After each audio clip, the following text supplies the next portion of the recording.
નમસ્કાર મિત્રો, દર્પણ એકેડમીની YouTube channel પર આપ સૌનું સ્વાગત છે કે જ્યાં તમને મળે છે શૈક્ષણિક વિડીયો તેમજ સરકારી ભરતીને લગતી તમામ માહિતીની લેટેસ્ટ અપડેટ। આજના આ વિડીયોમાં આપણે આજે યોજાયેલી રાજ્ય મંત્રીમંડળની કેબિનેટ બેઠકમાં જે ભરતીની ચર્ચા કરવામાં આવી છે તેના વિશે વિસ્તૃત સમજ મેળવીશું અને એ તમામ ભરતીની જે પ્રક્રિયા છે તેના વિશે કેટલીક અગત્યની બાબતો જોઈશું। જેમાં કઈ કઈ બાબતો આપણે આ વિડીયોની અંદર જોવાના છે તેની હું વાત કરું તો આપે આ માહિતી જોઈ લીધી હોય છતાં પણ એક વખત આ વિડીયોને ધ્યાનથી સમજો અને ધ્યાનથી જુઓ, જેથી કરીને આપને ખ્યાલ આવે કે આ ભરતીની પ્રક્રિયા કેવી રીતના ચાલશે।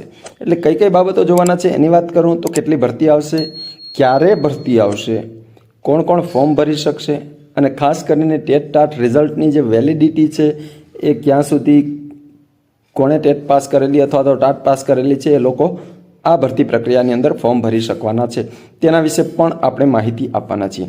અને સૌથી મહત્ત્વની ખાસ અગત્યની વાત એ છે કે ઉમેદવારોએ કેટલા અંશે ખુશ થવું, કેટલું ખુશ થવું જોઈએ આ સમાચાર સાંભળ્યા પછી, તો તેના વિશે આપણે સંપૂર્ણ માહિતી આ વિડીયોની અંદર જોઈશું। ખૂબ જ સરળતાથી આપને આ તમામ પ્રક્રિયા સમજાવવા પ્રયત્ન કર્યો છે। તે પહેલાં આપને જણાવી દઈએ કે અમે ગઈકાલના વિડીયોમાં જ થોડોક અનુસાર આપી દીધો હતો કે આ પ્રક્રિયા ખૂબ ઝડપથી પરંતુ મંદ ગતિથી ચાલી રહી છે, મંદ ગતિથી ચાલી રહી છે આવો શબ્દ એમાં ઉચ્ચાર્યો હતો મેં, અને તે અમારી ચેનલ પર વિડીયો તમે જોયો હશે। જો ન જોયો હોય તો નીચે ડિસ્ક્રિપ્શન બોક્સમાં અને ઉપર આઈ બટનમાં તમને એની લિંક મળી રહેશે, ત્યાંથી તમે ફરીથી એક વખત જોઈ જુઓ। સાથે જ આપ અમારી ચેનલ પર નવા હો તો ફટાફટ ચેનલને સબસ્ક્રાઈબ કરી અને બાજુમાં રહેલું બેલ આઇકન દબાવી દો, જેથી કરીને આવી અગત્યની માહિતી સૌપ્રથમ આપના સુધી પહોંચતી રહે। અને સાથે જ અમારી ટેલિગ્રામ ચેનલમાં ન જોડાયા હો તો ફટાફટ નીચે ડિસ્ક્રિપ્શન બોક્સમાં આપેલી લિંક છે ત્યાંથી તમે અમારી ટેલિગ્રામ ચેનલમાં પણ જોડાઈ જાઓ, જેથી કરીને આપને આવી નાની નાની અપડેટ જે છે થોડી ઘણી એ મેસેજના માધ્યમથી આપના સુધી અમે પહોંચાડી શકીએ। અમારો ઉદ્દેશ્ય ફક્ત ઉમેદવારો સુધી માહિતી પહોંચાડવાનો છે। તો ચાલો આપણે આગળ માહિતીની શરૂઆત કરીએ। તો ધ્યાનથી જોશું, ધ્યાનથી સમજશું। અહીં આપ જોઈ શકો છો કે આજ રોજ રાજ્ય મંત્રીમંડળની બેઠક મળી હતી, આ બાબત સ્પષ્ટ છે, જેમાં શૈક્ષણિક વર્ષ 2024-25માં રાજ્યભરની સરકારી પ્રાથમિક શાળાઓ અને સરકારી તથા ગ્રાન્ટ ઇન એઇડ માધ્યમિક તથા ઉચ્ચતર માધ્યમિક શાળાઓમાં શિક્ષકોની ભરતીના સમયબદ્ધ આયોજન માટે ભરતી પ્રક્રિયાના સૂચિત કેલેન્ડરને આખરી ઓપ અપાયો છે। આ વાક્ય ધ્યાનથી સમજો મત। ભરતી પ્રક્રિયાના સૂચિત કેલેન્ડરને આખરી ઓપ અપાયો છે। આગળ જોઈએ। આગામી ઓગસ્ટ 2024થી ડિસેમ્બર 2024 દરમિયાન વિવિધ તબક્કે સંભવતઃ ઓગસ્ટથી શરૂ થઈ ઓગસ્ટ, નવેમ્બર અને ડિસેમ્બર દરમિયાન વિવિધ તબક્કે સંભવતઃ અંદાજે 24,700થી વધુ શિક્ષકોની ભરતી થશે। આજે મળેલી મંત્રીમંડળની બેઠક રાજ્યની સરકારી પ્રાથમિક અને સરકારી તથા ગ્રાન્ટ ઇન એઇડ માધ્યમિક તેમજ ઉચ્ચતર માધ્યમિક શાળાઓમાં વિવિધ સ્તરે શિક્ષકોની ભરતી પ્રક્રિયા સમયબદ્ધ આયોજન માટે સૂચિત ભરતી કેલેન્ડરને આખરી ઓપ આપવામાં આવ્યો છે। આ સૂચિત ભરતી કેલેન્ડર સમયબદ્ધ અમલીકરણ થકી આગામી ઓગસ્ટ 2024થી ડિસેમ્બર 2024 દરમિયાન જુદી જુદી સંભવિત તારીખોએ વિવિધ જગ્યાઓ પર અંદાજે 24,700થી વધુ શિક્ષકોની ભરતી પ્રક્રિયા માટેની જાહેરાત પ્રસિદ્ધ કરીને ભરતી પ્રક્રિયા માટેની કાર્યવાહી હાથ ધરવામાં આવશે। આ સૂચિત ભરતી છે મિત્રો, એટલે જ્યાં સુધી જાહેરાત ન આવે ત્યાં સુધી આને સૂચિત સમજવી। આગળ જોઈએ।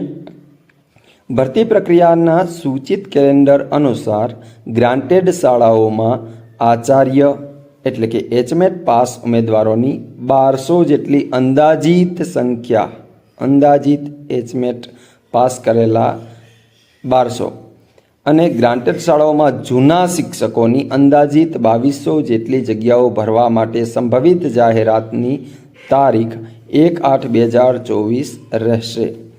તો આ 1/8/2024 છે એ સંભવિત જાહેરાત તારીખ છે। એ કોના માટે છે? પહેલી તારીખે ટેટ ટાટને કોઈ જ લેવા દેવા નથી, માત્ર HMAT એટલે કે આચાર્ય ભરતી જે આવવાની છે એના માટેની ભરતીની જાહેરાત 1 ઓગસ્ટના રોજ થાય તેવી સંભાવના છે। અને સાથે જ એની સાથે જે ગ્રાન્ટેડ શાળાઓમાં જૂના શિક્ષકો છે જેને એક ભાષામાં બદલી કહી શકાય, જે અન્ય નવા ફ્રેશ ઉમેદવારોને કોઈ જ રીતે લાગુ નથી પડતું, માત્ર ને માત્ર જે ગ્રાન્ટેડ શાળાઓમાં હાલમાં કાયમી શિક્ષક તરીકે નોકરી કરે છે, ફરજ બજાવે છે, તેમની જૂના શિક્ષક તરીકેની ભરતી આવવાની છે, એટલે કે એક પ્રકારની એની બદલી અહીં કહી શકાય। તો એ એક આવવાનું છે 1 ઓગસ્ટના રોજ। આગળ જોઈએ, સરકારી ઉચ્ચતર માધ્યમિક શાળાઓ અને ગ્રાન્ટેડ ઉચ્ચતર માધ્યમિક શાળાઓમાં શિક્ષણ સહાયક એટલે કે ટાટ હાયર સેકન્ડરી પાસ ઉમેદવારોની બંનેની સરકારી અને ગ્રાન્ટેડ, સરકારી ઉચ્ચતર માધ્યમિક અને ગ્રાન્ટેડ ઉચ્ચતર માધ્યમિક ટાટ હાયર સેકન્ડરી પાસ ઉમેદવારો જે છે એની બંનેની મળીને કુલ 4000 જેટલી જગ્યાઓ આ આગળ પણ જાહેરાત થઈ ગઈ છે, જેમાં સરકારી ઉચ્ચતર માધ્યમિક શિક્ષણ સહાયક માટે 750, સરકારી ઉચ્ચતર માધ્યમિક શિક્ષકોની જે જાહેરાત આવશે એ 750, એના વિશેની માહિતી પણ અમે ડિટેલમાં તમને આપી દઈશું કે કયા વિષયની કેટલી જગ્યાઓ આવશે। નેક્સ્ટ વિડીયોમાં અમે સંભવતઃ એની વાત પણ કરીશું, પણ હજુ ઘણી વાર છે એને। અને ગ્રાન્ટેડ ઉચ્ચતર માધ્યમિક શિક્ષણ સહાયક માટે ગ્રાન્ટેડ શાળાઓમાં 3250 જગ્યાઓનો સમાવેશ થાય છે અને તેની સંભવિત જાહેરાત 1/9/2024ના રોજ આવશે। એટલે મિત્રો 9મા મહિનામાં ટાટ હાયર સેકન્ડરી, બરાબર, સરકારી અને ગ્રાન્ટેડ એ બંનેની 9મા મહિનામાં જાહેરાત આવવાની સંભાવના છે। હાલ ત્યાં સુધી રાહ જોવી પડશે। ત્યારબાદ આગળ વાત કરીએ તો આ ઉપરાંત સરકારી અને ગ્રાન્ટેડ માધ્યમિક શાળાઓમાં શિક્ષણ સહાયકની કુલ 3500 જગ્યાઓ માટેની જાહેરાત, માધ્યમિક શાળા એટલે ધોરણ 9-10 માટેની જે શિક્ષકોની જગ્યા છે એ 3500 આવવાની છે। એની જાહેરાત 1/10/2024 રહેશે, એટલે કે 10મા મહિનામાં જેને ટાટ સેકન્ડરી પાસ કરી છે એમના માટે જાહેરાત આવશે, હાયર સેકન્ડરી માટે 9મા મહિનામાં અને 1 મહિના બાદ સેકન્ડરી માટે રહેશે, જેમાં સરકારી માધ્યમિક શિક્ષણ સહાયક એટલે કે સરકારી શાળાઓની અંદર 500 જગ્યાઓ અને ગ્રાન્ટેડ માધ્યમિક શિક્ષણ સહાયક એટલે ગ્રાન્ટેડ શાળાઓમાં 3000 જગ્યાઓ આ રીતની ભરતી થવાની છે। મિત્રો, આમાં કોઈ પણ પ્રશ્ન ઉદ્ભવે, કોઈ પણ શંકા હોય તો તમે નીચે ટેલિગ્રામ ચેનલની લિંકના માધ્યમથી અથવા તો કોમેન્ટના માધ્યમથી તમે અમને પ્રશ્ન કરી શકો છો, પણ અમારો હેતુ માત્ર અને માત્ર ઉમેદવારોને સ્પષ્ટતાનો ખ્યાલ આપવાનો છે।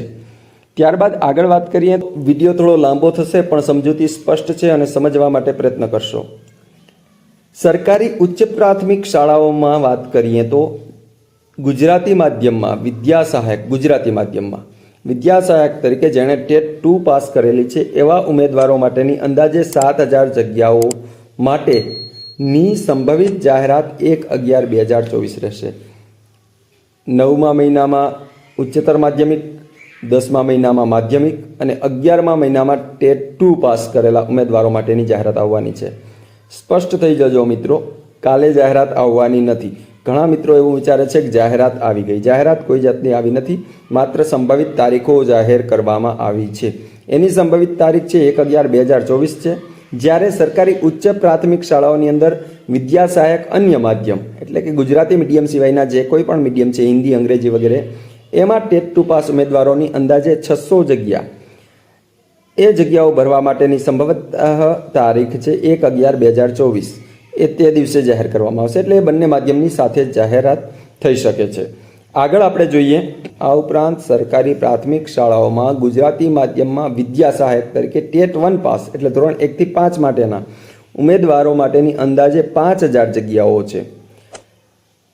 તેમજ સરકારી પ્રાથમિક શાળાઓમાં અન્ય માધ્યમના વિદ્યા સહાયક તરીકે ટેટ 1 અન્ય મીડિયમમાં ટેટ 1 પાસ ઉમેદવારો માટેની અંદાજે 1200 જગ્યાઓ, આ બંને માટેની ભરતીની સંભવતઃ તારીખ છે 1/12/2024, એટલે ડિસેમ્બર મહિનામાં એની જાહેરાત આવવાની સંભાવના છે। તો મિત્રો, આ સંભવતઃ તારીખો છે અને એ સંદર્ભે ખાસ અગત્યની બાબત એ છે કે 8મા મહિનાથી શરૂ થઈ અને 12મા મહિના સુધી ભરતી પ્રક્રિયાની જાહેરાતો આવવાની શક્યતાઓ છે। જો આ જ પ્રમાણે જાહેરાતો આવે તારીખ પ્રમાણે અને આટલી જ સંખ્યામાં આવે અથવા તો આનાથી વધારે સંખ્યામાં આવે. મે બી પોસિબલ આપણે એવું ઈચ્છીએ કે વધારે સંખ્યા વધે હજુ જાહેરાત આવવાના સમયે. તો ખૂબ જ મોટો ફાયદો એ થવાનો છે કે ક્રમિક ભરતીના કારણે કોઈ પણ ઉમેદવાર છે તે જગ્યાઓને ખાલી કરશે નહીં. જેને ઉચ્ચતરમાં જવું છે એ પહેલાં ઉચ્ચતરમાં જતા રહેશે, પછી માધ્યમિકમાં જવાવાળા બધા માધ્યમિકમાં જશે, ત્યારબાદ પ્રાથમિકમાં. એટલે મેરિટ જે છે એ નીચે જવાની પૂરેપૂરી સંભાવનાઓ છે. તમામ જગ્યાએ મેરિટ થોડું ઘણું નીચે જશે અને ખૂબ જ સરસ રીતે અને સરળ રીતે જો સ્મૂથલી ભરતી ચાલે અને બધા જ ઉમેદવારો સમજીને અહીં ફોર્મ ભરે તો કોઈ જ ડિસ્ટર્બન્સ ઊભું થવાની શક્યતા નથી અને મેરિટ ઘણું નીચો જાય તેવી શક્યતાઓ છે. આગળ પણ આપણે જોઈએ કે ટેટ 1 અને ટેટ 2 ઉમેદવારોના સંબંધિત પરીક્ષાના પ્રમાણપત્રની માન્યતાની અવધિ અંગે પણ આ બેઠકની અંદર ખૂબ મહત્વનો નિર્ણય લેવામાં આવ્યો હતો. જેના વિશે આપણે જોઈએ તો એ નિર્ણય અનુસાર આજે જે જાહેર કરવામાં આવી છે ભરતી કેલેન્ડર, ભરતી નહીં, આજે જે ભરતીની વાત કરવામાં આવી છે એમાં ટેટ 1 માટે વર્ષ 12થી લઈ અને 23 સુધી ખૂબ જ મહત્વના સમાચાર મિત્રો કે વર્ષ 2012થી લઈ અને 2023 સુધીના પાસ થયેલ તમામ ઉમેદવારો આ ભરતીમાં ફોર્મ ભરી શકશે. તમે કોઈ પણ વર્ષમાં ટેટ પાસ કરેલી હોવી જોઈએ, ફક્ત ટેટ પાસ કરેલી. આના બે ફાયદા છે. એક તો કોઈએ એક વખત પાસ કરેલી છે એવા ઉમેદવારો પણ ભરી શકશે અને સાથે જ જે કોઈ ઉમેદવારે 5 વખત પાસ કરી છે, 3 વખત પાસ કરી છે તો એ પોતાનું જે શ્રેષ્ઠ પરિણામ છે, મતલબ કે જેમાં વધારે માર્ક્સવાળું પરિણામ છે તેના માધ્યમથી એ ફોર્મ ભરી શકશે. એટલે અહીં ખૂબ જ મોટો ફાયદો એ છે. ટેટ 2માં 2011થી લઈ અને 2023 સુધીના તમામ ઉમેદવારો ભરતીના નિયમોની જોગવાઈ અનુસાર ફોર્મ ભરી શકશે. હા, પરંતુ એ જે કાંઈ પણ નિયમો છે એને આધીન. હવે નિયમો તો નોટિફિકેશન આવ્યા બાદ જ સમજાશે, તો ત્યાં સુધી આપણે વેઇટ કરવી પડશે. આ પ્રમાણેની વાત છે કે ટૂંકમાં ટેટ ગમે ત્યારે તમે પાસ કરી હોય તમે ફોર્મ ભરી શકશો. ટેટ પૂર્વ પ્રાથમિકની હોય કે ટેટ ઉત્તર પ્રાથમિકની હોય, 1 થી 5 માટે તમે પાસ કરી હોય કે 6 થી 8 માટે, પણ ગમે ત્યારે ટેટ ટૂંકમાં પાસ કરેલી હોવી જોઈએ.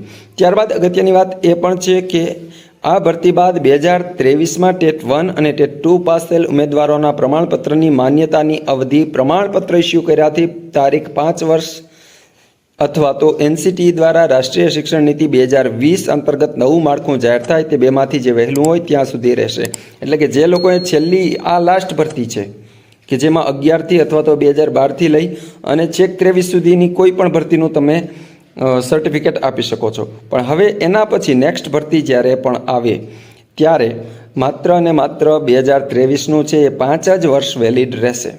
અથવા તો જે કોઈ નવા નીતિ નિયમો આવે એ પણ અહીં માન્ય ગણાશે. સૌથી અગત્યની વાત એ જ છે કે એટલું જ નહીં, એની સાથે 2023 પહેલાં ટેટ 1 અને ટેટ 2 પરીક્ષા પાસ થયેલ ઉમેદવારોના શિક્ષક યોગ્યતા કસોટીના પ્રમાણપત્ર આ ભરતી પ્રક્રિયા માટે માન્ય ગણાશે. ત્યારબાદ વર્ષ 2023 પહેલાંના શિક્ષક યોગ્યતા કસોટીના પ્રમાણપત્રની અવધિ માન્ય રહેશે નહીં. 2023 પહેલાંની કોઈ પણ પછી વેલિડ ગણાશે નહીં. આ છેલ્લી ભરતીમાં છેલ્લો ચાન્સ છે. આગળ જણાવ્યું છે કે રાજ્ય સરકારના તારીખ 29/4/2023ના ઠરાવ પ્રમાણે સરકારી અને અનુદાનિત માધ્યમિક શાળા, મિત્રો આ માત્ર ટેટની વાત હતી આગળ કરીએ, પણ માધ્યમિક શાળાઓ માટે ભરતીની જે પ્રક્રિયા છે એમાં ટાટ માધ્યમિક અને ટાટ ઉચ્ચતર માધ્યમિકની જે કસોટી લાસ્ટ લેવાઈ છે એ 2023ની અંદર એ વર્ષ 2023માં જે પરીક્ષા લેવાઈ છે દ્વિસ્તરીય શિક્ષક અભિરુચિ કસોટી ટાટ, એનું જ પરિણામ માન્ય ગણાશે.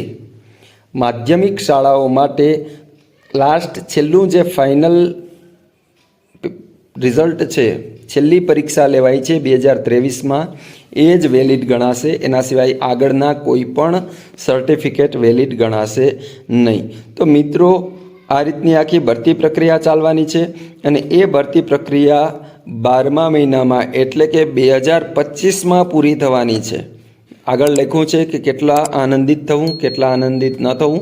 2025ના 2 મહિના નીકળી જશે આરામથી અને આનાથી પણ સમયગાળો છે એ વધારે લાગી શકે છે, કદાચ શક્યતાઓ છે. એટલે કાલે જ ભરતી આવી એવું નથી, ઘણો સમય રહેશે હજી. એટલે જેમ જેમ સમય આવશે એમ અમે તમને વિષયવાર કેટલી જગ્યાઓ આવવાની છે સંભવતઃ એ પણ દર્શાવીશું. બીજે ઘણા બધી માહિતી છે જે અમે આગળના વિડીયો દ્વારા આપશું. આ વિડીયો ખૂબ જ લાંબો થઈ ગયો છે, પરંતુ આ ખૂબ અગત્યની માહિતી હતી, સમજ માટેની માહિતી હતી, અને આ માહિતી દ્વારા અમે આપને યોગ્ય માહિતી પહોંચાડવા પ્રયત્ન કર્યો છે. એમ છતાં પણ આપને કોઈ પ્રશ્ન હોય તો તમે કમેન્ટ અને ટેલિગ્રામ ચેનલના માધ્યમથી પૂછી શકો છો. બાકીની કોઈ પણ નવી માહિતી હશે તો અમે વિડીયોના માધ્યમથી આપના સુધી પહોંચાડશું. આ વિડીયોમાં બસ આટલું જ. સાથે જ આ તમામ લેખિત સ્વરૂપમાં જો આપને માહિતી જોઈતી હોય તો અમારી ટેલિગ્રામ ચેનલમાં અમે મૂકીશું. અસ્તુ, ધન્યવાદ.